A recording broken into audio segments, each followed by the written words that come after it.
ఇర్మియా గ్రంథము 18వ అధ్యాయం మొదటి నుంచి.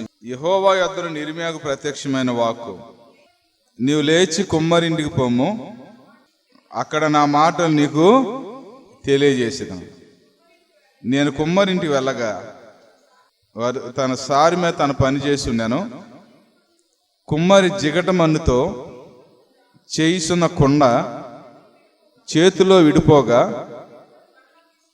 ఆ జిగట మన్ను మళ్ళా తీసుకుని కుమ్మరి తనకు యుక్తమైనట్లుగా దానితో మరి ఒక కొండ చేశాను. అంతటా యెహోవాకు నాకు ప్రత్యక్షమై ఇలాగూ సెలవిచ్చాను, ఇశ్రాయేలులారా, కుమ్మరి మట్టికి చేసినట్లు నేను మీకు చెయ్యలేనా? కుమ్మరి మట్టికి చేసినట్లు నేను మీకు చెయ్యలేనా? కాబట్టి పిల్లరా, రాత్రి కొన్ని విషయాలు ఈ వాక్యం మీదే ఉపవాస ప్రార్థనలో నేర్చుకున్నాం. రాత్రి ఏ మాట మీద చెప్పుకున్నాం అంటే, ఇశ్రాయేలులారా, మీరు నా చేతిలో ఉన్నారు. జిగట మన్ను కుమ్మరి చేతిలో ఉన్నట్లు మీరు నా చేతిలో ఉన్నారు అన్న మాట మీద కొన్ని విషయాలు మనం నేర్చుకున్నాం. మరి ఈరోజు ఆయన చేతిలో ఇడిపోగా చూడండి అన్న మాట, ఆయన ఇడిపోగా అన్న మాట చూడండి మనం నేర్చుకున్నాం దేవుని సన్నిధిలో. ఆ తర్వాత పిల్లరా, మీరు నిర్లక్ష్యంగా ఉండదు దయచేసి. చల్లారిపోయిన క్రైస్తవులు కాదు, మారుమనసు పొందిన వాళ్ళంటే ఎలాగ ఉండాలి చూడండి, చక్కగా ఆసక్తిగా ఉండాలన్నమాట. ఆసక్తిగా ఉంటే ఆ దేవుడు మనల్ని దీవిస్తాడు. మనం ఎలాగ ఉన్నామో దేవుడు కూడా అలాగే ఉంటాడు. అది మాత్రం గుర్తుపెట్టుకోండి. నేను చెప్పాను ఒకసారి బలిపీఠం మీద 2 సార్లు చెప్పాను, మీరు నెలకి ప్రతి ఇంట్లో ఉపవాస ప్రార్థన పెట్టుకోండి అమ్మా. చూడండి చక్కగా మీరు పక్కన వాళ్ళు ఏమైనా పిలవండి, లేకపోతే మీరు మనం చూడండి ముందల మనం ఉజ్జీవించబడితే అనేక మంది ఉజ్జీవించబడతారు అని చెప్తా ఉన్నాను. మరి ఒకరు మాత్రం నిన్న ప్రార్థన పెట్టుకున్నారు. నిన్న ఉపవాస ప్రార్థన ప్రతి నెలలో మా ఇంట్లో జరగాలి ఉపవాస ప్రార్థన పెట్టుకున్నారు. సంతోషంగా మేము వెళ్ళాం. చూడండి ఆ పక్కన వాళ్ళు కూడా పిలుచుకున్నారు. ప్రార్థన మంచిగా జరిగింది. ఒక పాప వచ్చింది ప్రార్థనకి. అసలు నిన్న ఎంత సంతోషం అయిపోయిందో మాకు. ఒక పాప వచ్చింది. ఆ పాప అలా ఆయన బ్యాంకులో చేస్తాడట జాబు. సరే ఆవిడ వచ్చింది. ఆవిడ వచ్చి కూర్చుంది, ఆ వాక్యం ఉంది, చక్కగా ప్రార్థన చేయించుకుంది. ఆవిడ నాకు 2 సంవత్సరాలు అయింది, పిల్లలు లేరయ్యా, ఏసై పిల్లలు ఇస్తారని వచ్చాను. ఒక హిందూరాలు బొట్లు పెట్టుకుని వచ్చింది అన్నమాట, చిన్న పాప మౌనిక అని. ఆ పాప కోసం మీరు కూడా ప్రార్థన చేయండి. చూడండి అలాగూ ఆత్మలు కలుస్తాయి మనకి, అలా సేవ జరుగుద్ది మనకి. మనం వెళ్ళపోతే ఎట్లా? ఎవరు రక్షించబడతారు?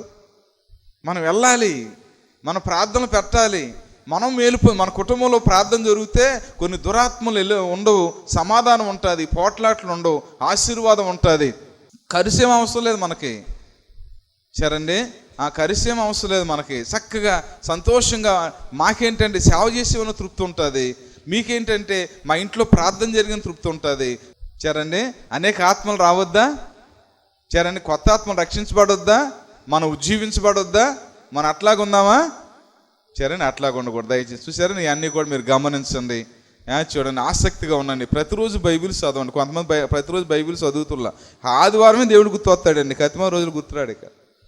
సరండి అవును, అలా బైబిల్స్ చదవండి, ప్రార్థన చేసుకోండి పిల్లరా.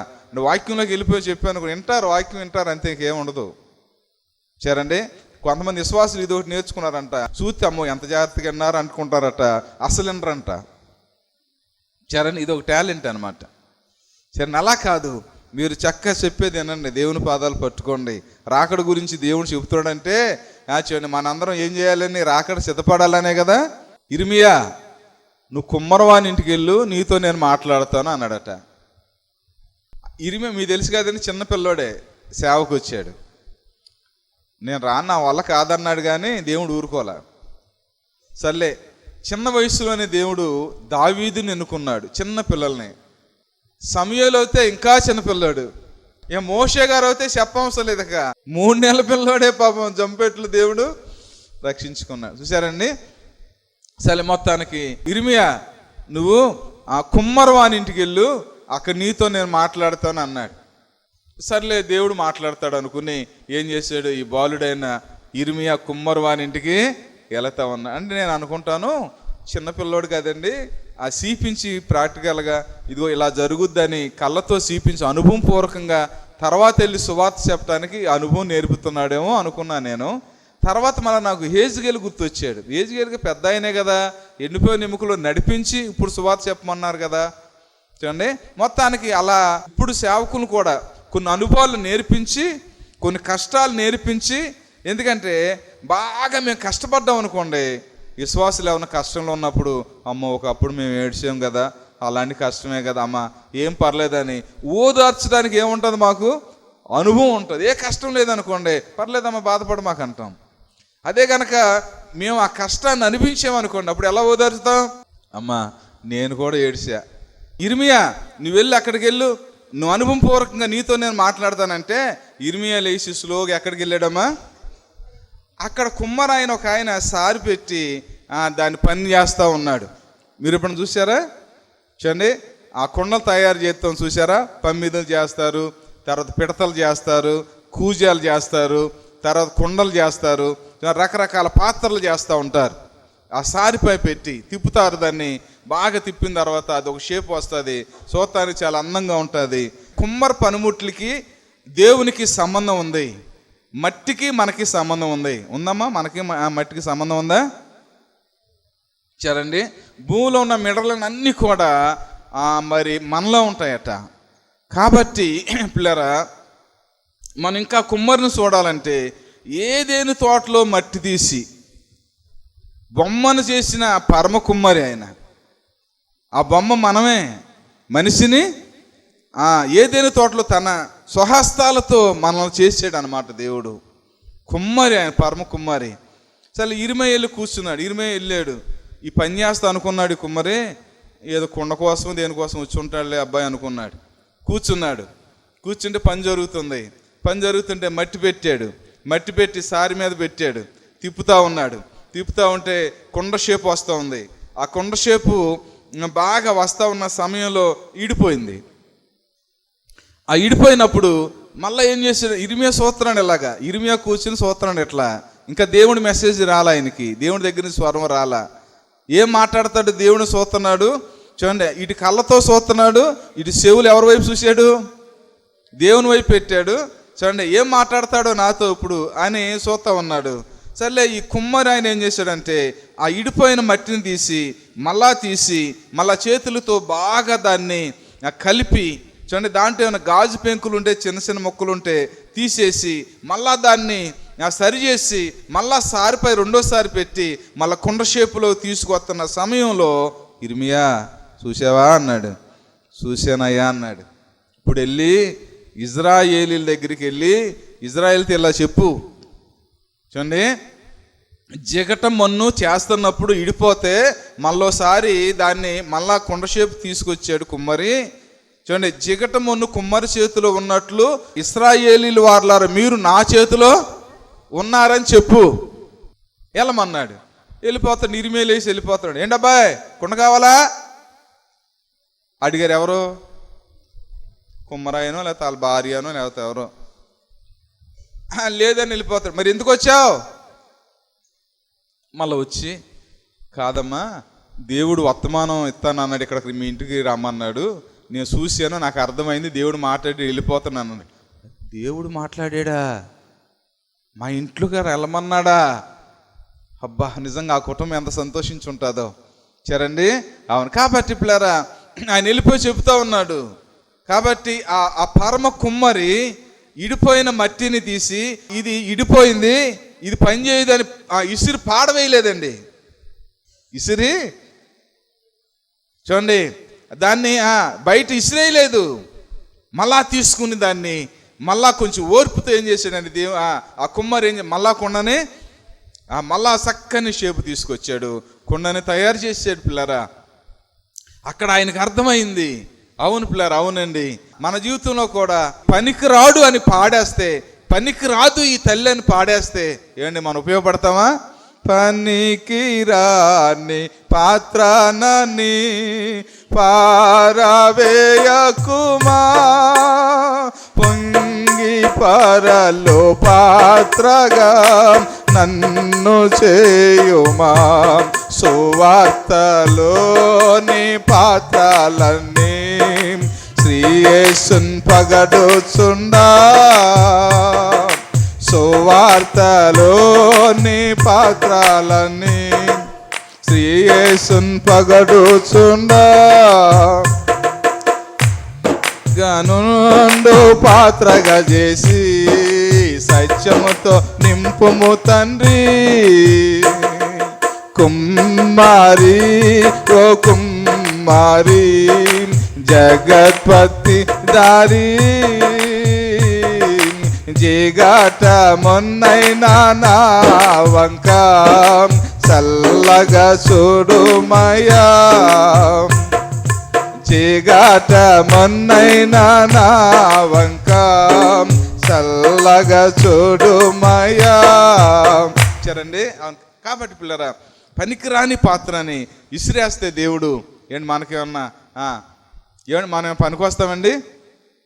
చూడండి, మనం ఎవరికైనా చెప్పుకోగలుగుతామా? ఏం చేయలేం. కానీ ఆ ప్రేమ గల తండ్రి మనల్ని మళ్ళా తీసుకుని చూడండి, మళ్ళా మనల్ని ఒక మంచి ఆకారం చూడండి, మనకు మంచి షేపుని, మంచి ఇలువని, మంచి సాక్ష్యాన్ని దేవుడు. నాకు సతీష్ కుమార్ గారు ఆ మాట గుర్తు వస్తూ ఉంది. వాళ్ళ అమ్మ అనేదట, అరే నువ్వెందుకు పనికిరావు అనేదట. చిన్న వయసులోనే బహుగా పాడైపోయాడంట ఆయన, కాపువరం ఆ ప్రాంతంలో.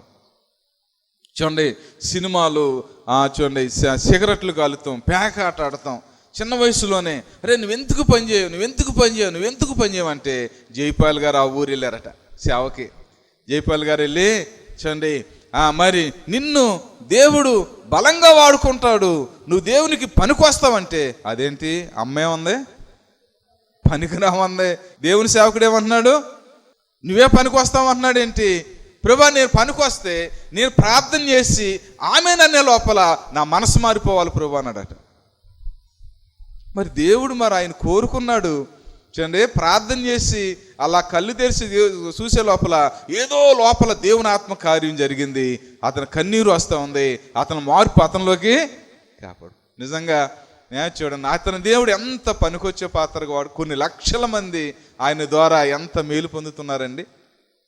చూడండి, అవును. కాబట్టి పిల్లరా చూడండి, మీకు ఒక మాట చెప్తాను చూడండి. ఇక్కడ చూడండి, ఆ కొండ ఇడిపోయినప్పుడు దాన్ని పాడవేయలేదు. చూడండి, ఎన్ని కుటుంబాలు ఇడిపోతున్నాయి ఇప్పుడు, ఎన్ని కుటుంబాలు ఇడిపోతున్నాయి. ఆ పరమ తండ్రి దగ్గరికి వచ్చి నువ్వు కలుపుతున్నాడమ్మా.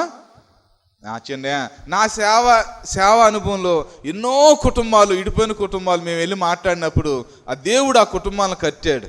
ఎన్ని కుటుంబాలు చూడండి, మా తెలిసిన కుటుంబాలు ఎన్నో ఉన్నాయి, మీ తెలిసిన కుటుంబాలు ఎన్నో ఉన్నాయి. చూడండి, ఈ గ్రామంలో ఎన్నో కుటుంబాలు, ఇడిపోయిన కుటుంబాలు ఉన్నాయి. దేవుడి దగ్గరికి వచ్చినప్పుడు ఆ కుటుంబాలను ఎలా కట్టి చూడండి. నేను ట్రైనింగ్లో ఉన్నప్పుడు ఒక అన్న వచ్చాడు.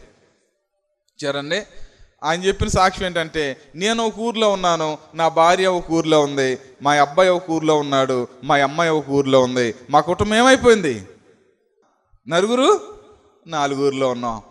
కానీ ఒక సేవకుడు వచ్చి చూడండి నన్ను బలపరిచి ఈ ప్రాంతానికి తీసుకొచ్చి నన్ను రక్షణలో కూర్చోబెట్టాడు. నా భార్యను తీసుకొచ్చాడు, ఆవిడ కూడా కూర్చుంది. దేవుని దయని బట్టి మాతో మాట్లాడాడు ప్రభు. మేము సరి చేసుకున్నాం. చూడండి, మా కుటుంబం అంతా కూడా చూడండి రక్షణ పొందాం. మాతో పాటు తరబితి పొందారు. వారు మంచి సేవ చేస్తూ ఉన్నారు. వారి పిల్లలు మంచి ఎంప్లాయీస్. వారు చూడండి, వారి ద్వారా కొన్ని ఆత్మలు దేవుడు రక్షించుకుంటున్నాడు. ఒకప్పుడు ఆ కుటుంబం ఎలాగైపోయిందంటే చూడండి, ఎలాగైపోయింది, ఎడారిలాగా అయిపోయిన కుటుంబం చూడండి ఇప్పుడు జీవజల చూడండి ఓట్లాగా అయిపోయింది. చూడండి, ఎన్ని కుటుంబాలు, ఇడిపోయిన కుటుంబాలు దేవుడి దగ్గరికి వచ్చినప్పుడు ఎన్ని కుటుంబాలు కట్టబడతా ఉన్నాయి. కత్తులతో నరుక్కున్నారు. చూడండి, ఇడాకులు తీసుకున్న కుటుంబాలు కట్టబడతా ఉన్నాయి. పరమ దేవుడి దగ్గరికి వచ్చినప్పుడు, వారు దేవుడి సన్నిధిలోకి వచ్చినప్పుడు ఎంతమంది జీవితాలు శిథిలమైపోయినాయి, ఎంతమంది జీవితాలు పాడైపోయినాయి, ఎంతమంది మనస్సాక్షిని బద్దలైపోయినాయి, ఎంతమంది హృదయాలు చెదలు పట్టిపోయినాయి, ఎంతమంది మనసులు బహుగా చెడిపోయిన మనసులు. ఆ పరమ కుమ్మరి ఏం చేస్తాడమ్మా, మళ్ళా తీసుకుని మళ్ళా దాంట్లో ఉన్న లోపాలు తీసి మళ్ళా దేవుడు మళ్ళా సారిపై పెట్టి మళ్ళా దేవుడు బలమైన పాత్రగా యజమానుడు వాడుకునే అర్హమైన పాత్రగా దేవుడు చేసి వాడుకుంటున్నాడండి. సరేండి, అవును పిల్లరా, నిజంగా ఆయన పరమ కుమ్మరి. ఒకసారి ఒక ఆయన మట్టి తీసుకొచ్చాడట. కుమ్మరి మట్టి తీసుకొస్తాను, ఏంటి ఇలా తీసుకెళ్తాడు నన్ను అనుకుందంట. మట్టి చూడండి, నీళ్ళు పోసి బాగా తొక్కుతున్నాడంట కాళ్ళతో. తొక్కుతుంటే అమ్మో నాయను బాబు ఈ తొక్కుడేంటి బాబు, ఏ నలిగిపోతున్నానేంటి, సిదుగుపోతున్నానేంటి, ఇదైపోతున్నానేంటి, పాకమైపోతున్నానేంటి, తేగుడైపోతున్నానేంటి, మెత్తమడిపోతున్నానేంటి అని ఓకే ఏడుతుందంట. ఎవరమ్మా? మట్టి. అసలు మొత్తానికి మళ్ళీ పోగు చేసి మళ్ళీ సారిపై పెట్టి ఓకు తిప్పుతున్నాడంట. అమ్మో ఈ తిప్పుతామండి, కళ్ళు తిరిగిపోతున్నాయి, ఒలి తిరిగిపోతున్నాయి బాబో, ఈ తిప్పుడేంటి బాబో, తిరగలేకపోతున్నాను అని ఎడుతుందంట. ఇప్పుడు దాకా తొక్కాడు, ఇప్పుడు బాబోయ్ అని ఎడుతున్నాను. అసలు మొత్తానికి ఆ కొండ అయిన తర్వాత అమ్మయ్యా అని అనుకునే లోపల బట్టీలో తీసుకెళ్తున్నాడంట. బట్టీలో దేనికి? బాగా చూడండి అది కూజ చేశాడు. ఆ కూజాన్ని తీసుకుని ఆ అగ్నిలో తీసుకెళ్తున్నాడు. అగ్నిలో తీసుకెళ్ళి కాలుస్తుంటే అప్పుడు అంటుందండి కొండ, అమ్మో ఇంకెవరు చూస్తారు నన్ను, నాకు ఆధారం ఏది, కాలిపోతున్నాను. అదే నేను 3 సార్లు పుట్టం వేసాడంట దాన్ని. సరేండి, కూజాగా మారటానికి అమ్మో ఈ శ్రమలేంటి, ఈ బాధలేంటి, ఈ అగ్ని ఏంటి, ఈ పరీక్ష ఏంటి. చక్కగా ఉండే వ్యక్తి నేను జేమ్స్ గారి ఇంటికాడ తీసుకొచ్చాడు, తొక్కాడు, ఇప్పుడు దాకా తిప్పాడు, ఇప్పుడు ఏం చేస్తున్నాడు? కాలుస్తున్నాడు. బాబో ఈ అగ్ని శ్రమలేంటి అని అల్లాడిపోతుందంటండి. అల్లాడిపోయిన తర్వాత అంటండి చక్కగా దాన్ని తీసి చల్లారిన తర్వాత కూర్చుని దానికి పెయింట్ వేసి చక్కగా మంచిగా డిజైన్ చేసి చూడండి దాన్ని ఒకసారి మార్కెట్లో తీసుకెళ్ళి పెట్టాడట. బెంజు గారు వచ్చిందంట, ఒక పెద్ద ఆయన వచ్చాడట. అది అందమైన చక్కగా కాపాడుతుందేమో దాన్ని కొనుక్కున్నాడంట, ఎలబెట్టి కొనుక్కున్నాడంట. కారులో కూర్చుని ఒళ్ళో పెట్టుకుని వెళ్తాడంట. అప్పుడు అనుకుందంట, బాబోయ్ ఏంటి ఈ శ్రమలేంటి, ఆ తొక్కుడేంటి, ఆ తిప్పుడేంటి, ఆ అగ్ని ఏంటి అనుకున్నాను కానీ బాబు ఇలాగ అయిపోతున్నాయండి అనుకున్నాను కానీ ఇప్పుడు ఏ కారులో వెళ్తున్నాను నేను? బెంజు గారు అంటే ఏంటి, ఎంత ఉంటుంది? నేను 1 కోటి రూపాయలు. చూడండి బాబు ఇంత కారులు వెళ్తున్నాను నేను, ఇంత యజమానుడు ఎక్కడ పెట్టుకున్నాడు నన్ను? ఒడిలో పెట్టుకుని వెళ్తున్నాడు అన్న. పెద్ద భవనంలో తీసుకెళ్ళి షోకేస్లో పెట్టాడట. అందరూ వచ్చి ఎక్కడదయ్యా చాలా బాగుంది అది అన్నారట. ఇప్పుడు ఎక్కడ కూర్చుంది? దాంట్లో మంచి డిజైన్ పువ్వులు పెట్టాడట. సరేండి, ఇప్పుడు ఎక్కడ కూర్చుంది అది? చూడండి మట్టే కానీ చూడండి, అవును ఎక్కడ కూర్చుంది? మంచి షోకేసులు. గుంపులారా చాలా మంది అనుకుంటా అమ్మో ఈ శ్రమలేంటి, ఈ బాధలేంటి, ఇరుకులేంటి, ఇబ్బందులేంటి, ఏంటి దేవుడేంటి ఎలాగూ నన్ను నలిపేస్తున్నాడు, నన్ను ఇరగదీసేస్తున్నాడు, నన్ను కాల్చేస్తున్నాడు ఏంటి అనుకుంటున్నాం. కానీ పిల్లరా రేపొద్దున నీకు దేవుడు మంచి ఆకారాన్ని ఇవ్వటానికి, నీకు మంచి ఇలువను ఇవ్వటానికి, నీకు మంచి సాక్ష్యాన్ని ఇవ్వటానికి, నీకు మంచి దీవును ఇవ్వటానికి నిన్ను ఏం చేస్తాడంటే దేవుడు ఇబ్బంది అనే కొలువులో చెడతాడు. చూడండి నీకు ఒక మంచి స్థానాన్ని ఇవ్వటానికి, ఒక మంచి స్థానాన్ని నీకు ఇవ్వటానికి, ఒక మంచి పొజిషన్ నీకు ఇవ్వటానికి దేవుడు ఏం చేస్తాడు? ఇప్పుడు ఏబు గారు అంటే అందరూ సంతోషం. దేవుడు ఎలా నలిపేసాడు ఆయన్ని, ఎలా ఎరగదీసేసాడు ఆయన్ని. లేరా చూడండి ఏబు గారు అంటే చూడండి ఇప్పుడు అందరికి ఎంత ఇష్టమైపోద్దండి, ప్రపంచానికి ఎంత ఆశీర్వాదకరంగా మారిపోయాడు. ఆయన స్థానం ఎంత అండి ప్రపంచంలో, పరలోకంలో ఆయన స్థానం ఎంత అండి. కాబట్టి పిల్లరా చూడండి ఆయన చేతిలోకి వెళ్ళిన చూడండి చిన్నపిల్లాడు యేసుప్రభు వారి చేతుల్లో 5 రొట్టెలు 2 చేపలు పెడితే ఆ పరమ కుమ్మరి ఆయన చేతుల్లోకి వెళ్ళిన 5 రొట్టెలు 2 చేపలు ఆయన ఆకాశం వైపు ఎత్తి ఆశీర్వదించి ఆ రొట్టెని ఇరిచినప్పుడు 15,000 మందికి ఆహారం సరిపోయి. పిల్లరా యేసై చేతుల్లోకి వెళ్ళిన రొట్టె దీవించబడింది. యేసై చేతుల్లోకి వెళ్ళిన సమూయేలు దీవించబడ్డాడు. చూడండి యేసై చేతుల్లోకి వెళ్ళిన దావీదు దీవించబడ్డాడు. యేసై చేతుల్లోకి వెళ్ళిన ఇర్మియా వాడబడ్డాడు. యేసై చేతుల్లోకి వెళ్ళి సారిపై తిరిగిన అబ్రహాము గారు అనేక మందికి ఆశీర్వాదకరంగా మారిపోయాడు.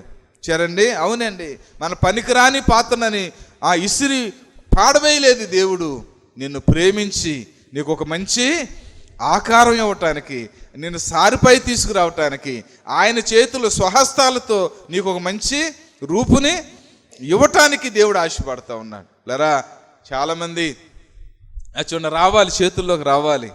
నా ఇష్టం కాదు ప్రభు, ఇదిగో నీ ఇష్టం ప్రభు అని ఎక్కడికి రావాలి? మనం దేవుని చేతుల్లోకి రావాలి.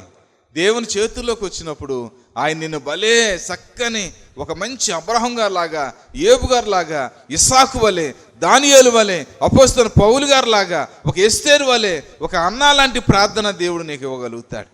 చూడండి లేదండి ప్రార్థనకు వచ్చి వెళ్ళిపోతానండి అంటే చూడండి నీ ఆకారం నీలోనే ఉంటుంది. కాదండి, నాకు దేవుని రూపం నాలోకి రావాలంటే నువ్వు దేవునికి సమర్పించుకుంటే నిన్ను సారిపై పెట్టి దేవుడు ఏం చేస్తాడు, నీలో ఉన్న ఆ గాజు పెంకులని, ఆ మట్టి పెంకులని, ఆ గెడ్డల్ని తీసేసి, ఆ లోకాన్ని తీసేసి, ఆ పాపాన్ని తీసేసి నువ్వు ఒక మంచి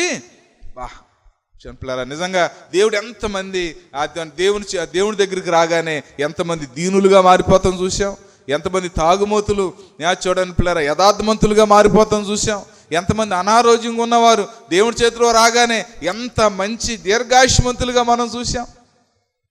చూడండి ఎంతమంది రౌడీలు, ఎంతమంది నక్సలైట్లు, ఎంతమంది దుర్మార్గులు, ఎంతమంది నరహంతకులు, ఎంతమంది చూడండి ఉగ్రవాదులు, ఎంతమంది ప్లేరా చూడండి ఎంతమంది మారిపోయారండి, ఎంతమంది మారిపోయారండి. మొన్న ఒక వీడియో చూశాను నేను. వీడియో చూస్తే కువైట్లో యువరాజు అంట, వారిని ప్రిన్స్ ఏది అంటారట, ముస్లిం, ఆయన మారాడట. చూడండి ఆయన చెప్తున్న మాట ఏంటంటే, నేను క్రీస్తుని నమ్ముకున్నాను అంటే ఆ దేశాల్లో నుండి యేసుప్రభుని నమ్ముకున్నారంటే సామాన్యంగా ఉండదు. మన ఏరియాలో ముస్లిం నమ్ముకుంటారు, పాస్టర్లు కూడా ఉంటారు, సేవ కూడా చేస్తున్నారు. కానీ దుబాయి చూడండి, కువైటు, ఆ బెహరాను చూడండి, ఆ ప్రాంతాల్లో ఆ సువార్త చెప్పడానికి ఇష్టం ఉండదు వారికి. వారు దేవుడు నమ్ముకున్నారంటే మామూలుగా ఉండదు అనమాట. ఆ యువరాజుని దేవుడు పట్టుకున్నాడంటే అండి, ఆయన అంటాడు, నేను క్రీస్తుని నమ్ముకున్నాను, ఓకే, ప్రభువు నమ్ముకున్నాను, నేను చచ్చిపోయినా నాకు ఇష్టమే, ఆయనే రక్షకుడు అన్నాడట.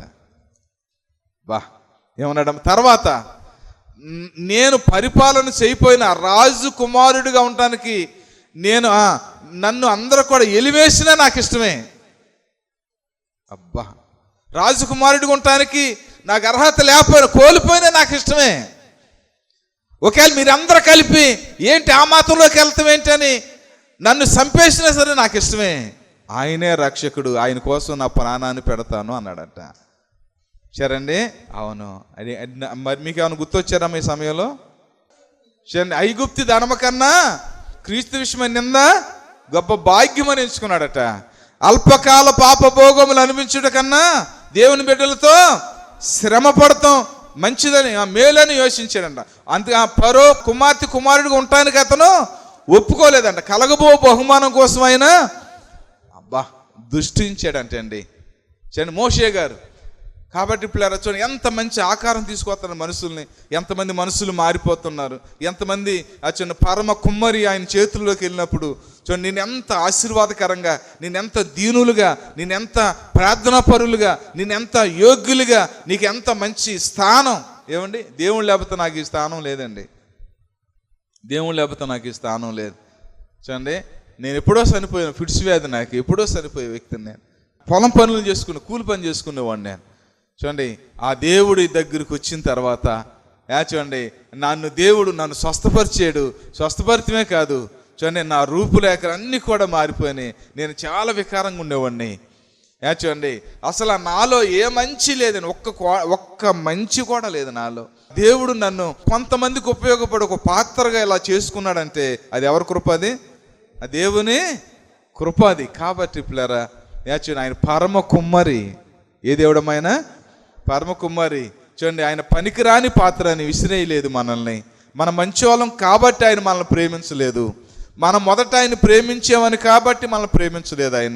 ఆయన ప్రేమ గలవాడు కాబట్టి మనల్ని ప్రేమించాడు ఆయన. చేరండి అవును పిల్లరా, మంచి చూడండి ఒక స్థానాన్ని, ఒక ఇలువని, ఒక సాక్ష్యాన్ని, ఒక దీవెని దేవుని మనం చేయగలుగుతారు. కానీ మనం లోబడాలి, ఆయన చేతుల్లోకి వెళ్ళాలి, ఇదిగో దేవా అనాలి.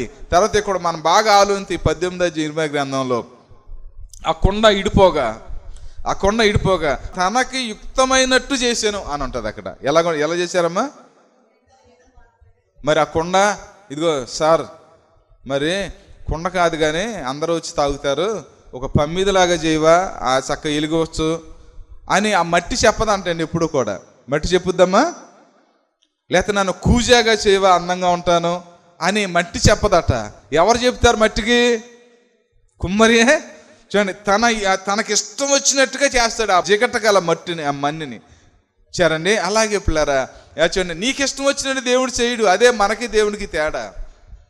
నీకు ఇష్టం వచ్చినట్టుగా, నాకు ఇష్టం వచ్చినట్టుగా దేవుడు చేయండి. రాత్రి చెప్పే కదా, నేను దేవుడిని నమ్ముకున్న తర్వాత డ్రమ్ము నేర్చుకోవాలి, డ్రమ్ము కొట్టాలి, అదే చాలు అనుకుని సంబరపడతా ప్రార్థన చేస్తూ ఉండేవాడిని. డ్రమ్ము కొడతా నాకు ఇప్పటికీ రాదు. సరేండి, అవును, నా ఉద్దేశం ఇది. కానీ దేవుడి ఉద్దేశం ఏంటి? దేవుని సేవ చేయటం ఆయన ఉద్దేశం. సరే, నీకు ఇష్టం వచ్చినట్టుగా దేవుడు నిన్ను చేయడు, ఆయనకి ఇష్టం వచ్చినట్టుగా నిన్ను చేస్తాడు. కాబట్టి మన ఇష్టాన్ని పక్కన పాడేసి దేవునికి ఇష్టం వచ్చినట్టుగా మనం సమర్పించుకున్నప్పుడు ఆయన నిన్ను ఎంత మంచి దీవెనకరంగా చేయబోతూ ఉన్నాడు. లేరా, నేను వాక్యాన్ని ముగిస్తున్నాను. నీ యొక్క ఆకారంలో నువ్వే ఉండమాకు, ఆయన సమర్పించుకో. నీ ఇష్టమే జరగాలని ప్రార్థన చేయమాకు, ఆయన చిత్తానికి నువ్వు సమర్పించుకో. నీ ఇష్టం వచ్చిన నన్ను చేయి ప్రభు అని ఎస్తేరులాగా నువ్వు వెళ్ళు, ప్రభు సన్నిధిలోకి వెళ్ళు, ప్రార్థన చేయి ప్రభు సన్నిధిలోకి. ప్రభా, నువ్వు దావీదులాగా ఇదిగో ప్రభా అని నువ్వు ఆయనకి సమర్పించుకో. 5 రొట్టెలు 2 చేపలు ఇచ్చినట్టుగా బాలుడి వలె నువ్వు సమర్పించుకో ప్రభు సన్నిధిలో, నేను దీవెనకరంగా చేస్తాడు. సరేండి, కాబట్టి నా ఇష్టమండి, ఇదే చేయాలి, ఇలాగే చేయాలి, ఇలాగే జరగాలి, ఇలాగే ఉండాలని నువ్వు పంతమెట్టు కూర్చో, మా కార్యాలు జరగవు. నువ్వు ప్రభా నీ చిత్తం ఏంటో నా పట్ల జరిగించు ప్రభు అని ప్రార్థన చేయి. దేవుడు నిన్ను అద్భుతంగా ఆశ్చర్యంగా నేను ఎంతో మంచి స్థితిలో దేవుడు పెట్టాలని ఆశపడుతూ ఉన్నాడు. ఒకవేళ నువ్వు తొక్కబడుతున్నావా, ఒకవేళ నువ్వు తిప్పబడుతున్నావా, శ్రమల ద్వారా తిప్పబడుతున్నావా, ఒకవేళ నువ్వు అగ్ని పరీక్షలో నువ్వు కాలబడుతున్నావా, నువ్వు ఎందుకు తెలుసా? ఎందుకు? శోధింపబడిన మీదట సువర్ణమై మారేదను, శోధింపబడిన మీదట సువర్ణమై మారేదను, నేను వెళ్ళు మార్గము నా యేసుకే తెలియును, నేను వెళ్ళు మార్గము నా యేసుకే తెలియును. సరేండి, కాబట్టి పిల్లరా, నేను యేసేపుని అంటుంది పోతిఫర్ భార్య, నా చేతుల్లోకి రా, నిన్నొక మంచి స్థానం ఇస్తా, నీకు ఒక మంచి జాబ్ ఇస్తా, నీకు ఒక మంచి భవిష్యత్తు ఇస్తా, నీకు సంతోషంగా ఉండే దినాలు ఇస్తా అంటుంది. నీ చేతుల్లో కాదమ్మా, నాకు పరమదేవుడు ఉన్నాడు, మరే మా నాన్నగారు యాకోబు దేవుడు ఉన్నాడు, మా తాతగారు ఇస్సాకు దేవుడు ఉన్నాడు, మా ముత్తాత అబ్రహాం గారి దేవుడు ఉన్నాడు, నేను ఆయన చేతుల్లోకి వెళ్ళాలని యేసేపు చూడండి, ఆవిడ చేతుల్లోంచి ఏ చేతుల్లోకి వెళ్ళాడమ్మా? పరమ కుమార్ చేతుల్లోకి వెళ్ళాడు. చూడండి పిల్లలు, ఎవ్వరు వాళ్ళ తండ్రి కాదు, వాళ్ళ అన్నయ్య వాళ్ళు కాదు, చూడండి ఎవరు ఇవ్వని స్థానాన్ని యేసేపుకి ఎవరిచ్చారు? ఆ షేపుని ఎవరిచ్చారు? చూడండి, ఆ భక్తిని ఎవరిచ్చారు? ఆ స్థానాన్ని ఎవరిచ్చారు? ఐగుప్తు దేశంలో ప్రధానమంత్రిగా నిలబెట్టింది ఎవరు? ఆయన. చూడండి, అవును, ఎవరి చేతుల్లో ఉన్నావు నువ్వు నాకు తెలియదు కానీ, లేకపోతే ఒకవేళ దుఃఖంతో నలిగిపోతున్నావు నాకు తెలియదు కానీ, లేకపోతే నేను ఒక పనికిరాని పాత్రని చూస్తున్నారో నాకు తెలియదు కానీ, నిన్నందరూ చిన్నగా చూస్తున్నారేమో నాకు తెలియదు కానీ, శ్రమల పాలైన నా పరిస్థితి ఇంతేనాయని అనుకున్నామో నాకు తెలియదు కానీ, దేవుడికి ఒక మంచి స్థానాన్ని ఇవ్వబోతూ ఉన్నాడు. నువ్వు ఆయనకు అప్పగించుకో. ఇదిగో దేవా నా దేవా అని ఆయనకు అప్పగించుకో. చూడండి, ఆ పరమ కుమ్మరి నిన్ను ఒక అబ్రహాంని చేసేసినట్టుగా, మోషే గారిని చెక్కినట్టుగా నిన్ను కూడా మంచి షేపుని చెక్కి ఒక దీనుడిగా పరలోకం నీలో ఉండేటట్టుగా దేవుడు చేయబోతూ ఉన్నాడు. నువ్వు సమర్పించుకో, దేవుడు నిన్ను దీవిస్తాడు. మా అడ్రస్ LAF బెతెస్దా ప్రార్థనా మందిరం, స్విమ్మింగ్ పూల్ రోడ్, సర్కర్ తోట, మచిలీపట్నం, ఆంధ్రప్రదేశ్, కృష్ణా డిస్ట్రిక్ట్.